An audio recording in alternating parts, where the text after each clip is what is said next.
Halo semua, sekarang kita coba masuk untuk pembuatan change password-nya. Setelah kemarin kita sudah buat untuk update user, sekarang kita buat untuk fungsi dari change password-nya atau mengubah password kita atau ganti password. Nah, di sini pertama-tama kita coba buat dulu untuk routernya. Di sini di out router titik dengan method put kemudian slash update password. Untuk fungsi update passwordnya yang mana kita butuh dia terautentifikasi, jadi harus ada tokennya, kemudian update password by token. Kita buat fungsinya dulu yang update password by token di controller. Sini export update password by token, buat sebuah variabel, dan kita atur request handlernya. Ini kita copy saja dari yang di atas, yang ini kayaknya terlalu ngesum. Nah, di sini kemudian tutup. Nah, selanjutnya di sini kita tinggal daftarkan. Ini belum ke import, kita kontrol spasi, import. Udah terimport. Errornya juga sudah hilang. Selanjutnya kita coba buat untuk update passwordnya. Nah, untuk update passwordnya itu ada beberapa inputan yang perlu kita masukkan, yaitu all password, password lama kita, kemudian new password, password yang baru, ini password, dan konfirmasi passwordnya. Sini confirm new password. Nah, ini akan kita masukkan ke request body-nya. Jadi all passwordnya password lama kita, kemudian password penggantinya, dan konfirmasi dari password penggantinya. Nah, ini kita buat dulu untuk validasinya. Jadi validasinya kita buat manual di sini. Di sini current password. Jadi jika current passwordnya tidak jika all passwordnya tidak diisi, dan atau jangan dan tapi or new passwordnya juga tidak diisi atau berisi kosong, atau confirm passwordnya juga berisi kosong.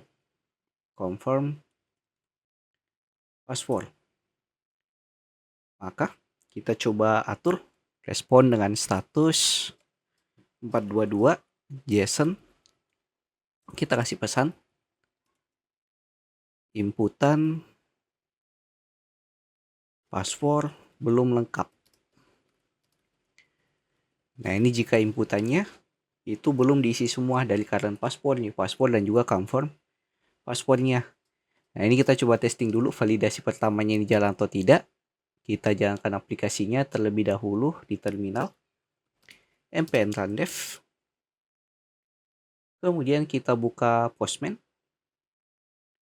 Nah, di Postman kita buat lagi satu request baru dengan method put. Dan di sini untuk URL-nya update password. Dan kita tinggal masukkan untuk bodinya di bagian raw JSON. Di sini masukkan new password, isinya kosong. Kemudian all password, password lama. Kemudian confirm new password. Kita isi kosong semua dulu. Nah, ini supaya tidak membingungkan, kita coba urutkan dari all password dulu, kemudian new password, dan confirm new passwordnya. Ini kita lakukan send jika semuanya itu bernilai kosong. Oh, di sini kita butuh validation. Kita bisa ambil pada saat kita login. Kita ambil tokennya dulu. Nah, yang ini copy, masuk ke sini, ke bagian authorization, barrier token, masuk, send. Nah, aman untuk validasinya. Inputan password belum lengkap, yaitu dengan status 422. Nah, tahap selanjutnya kita coba lakukan untuk validasi, yang mana kita bandingkan password yang kita inputkan di sini di all passwordnya apakah sama dengan password yang ada dalam database-nya. Nah, ini kita masuk lagi ke codingan. Berarti di sini pertama kita ambil dulu data dari database user doc sama dengan wait user Kita panggil modelnya, kemudian find by ID berdasarkan request user ID. Kemudian kita buat kondisi jika usernya tidak ditemukan. If jika not user document. Ini jika request usernya tidak ditemukan berdasarkan token yang kita gunakan. Kita tampilkan respon errornya dengan 404. User tidak ditemukan. Kemudian kita buat untuk bandingkan passwordnya. Di sini kita buat perbandingan password antara all passwordnya dengan password yang ada dalam database kita. Nah, untuk perbandingannya kita buat variabel is password match.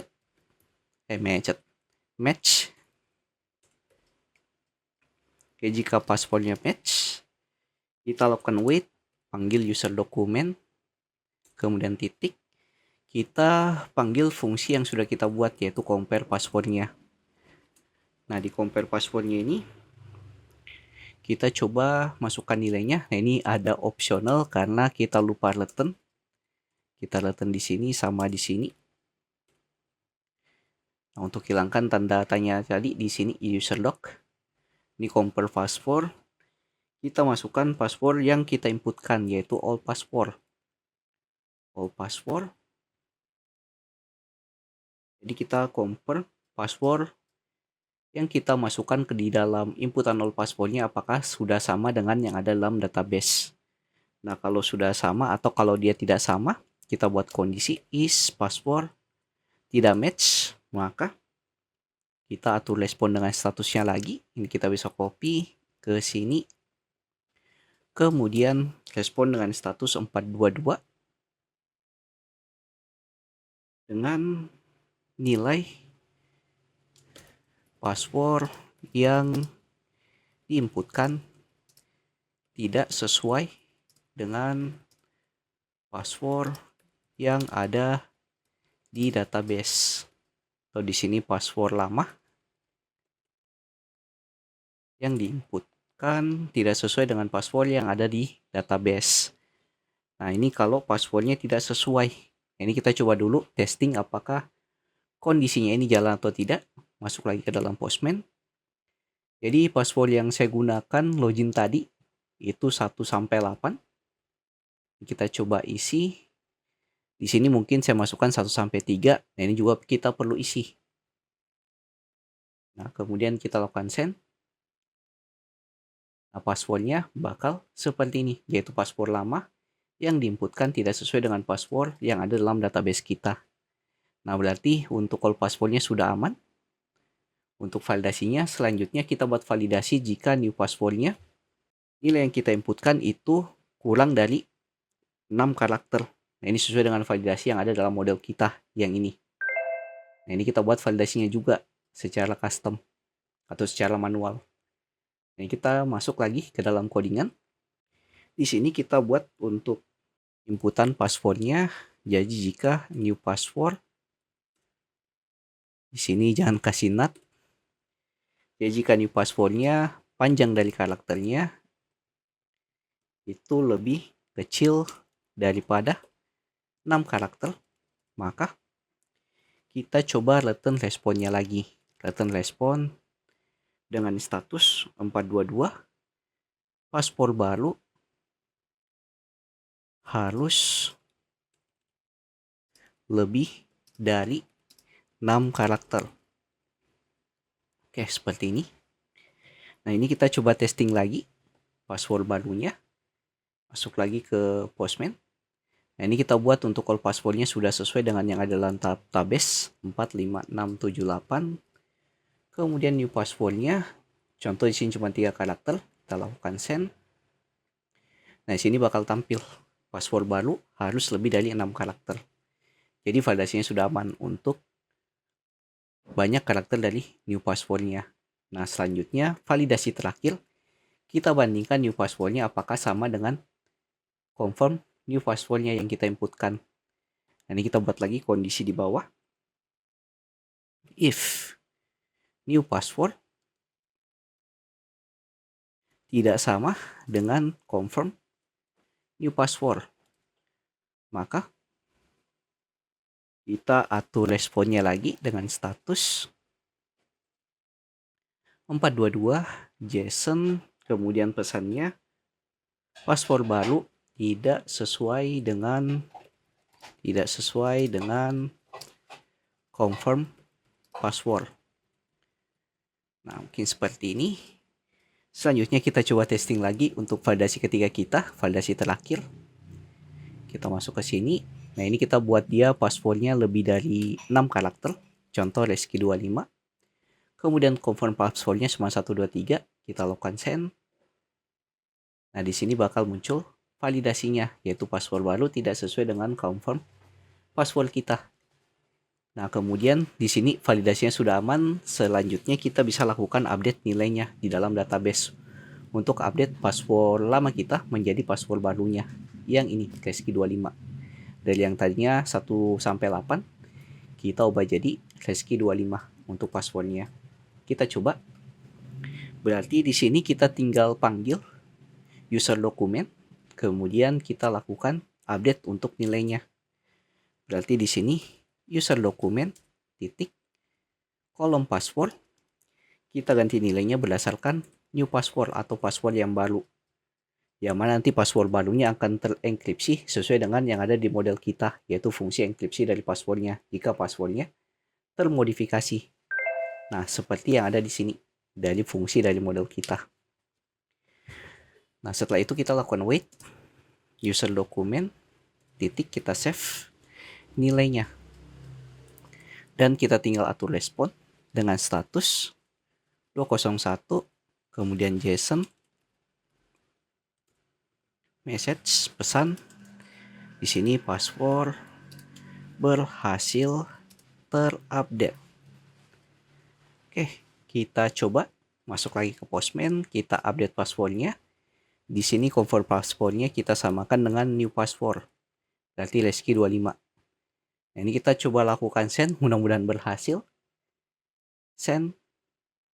Oke, password berhasil terupdate. Kita coba login pakai password yang lama, yang 1 sampai 8. Send. Nah, ini password yang dimasukkan salah, karena memang passwordnya sudah kita ubah ke Reski25.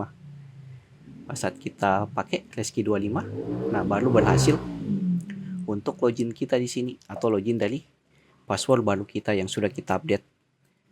Oke, mungkin sekian sedikit penjelasan untuk fitur terakhir dari autentifikasi dari user kita di dalam Express.js-nya. Di video berikutnya kita akan coba masuk untuk setup dan juga instalasi dari React Native menggunakan Expo. Jadi jika ditanyakan silahkan masuk dulu Discord yang ada di pin komen. Jangan lupa like, komen, dan share ke teman-teman kalian. See you next video. Have a nice day and bye.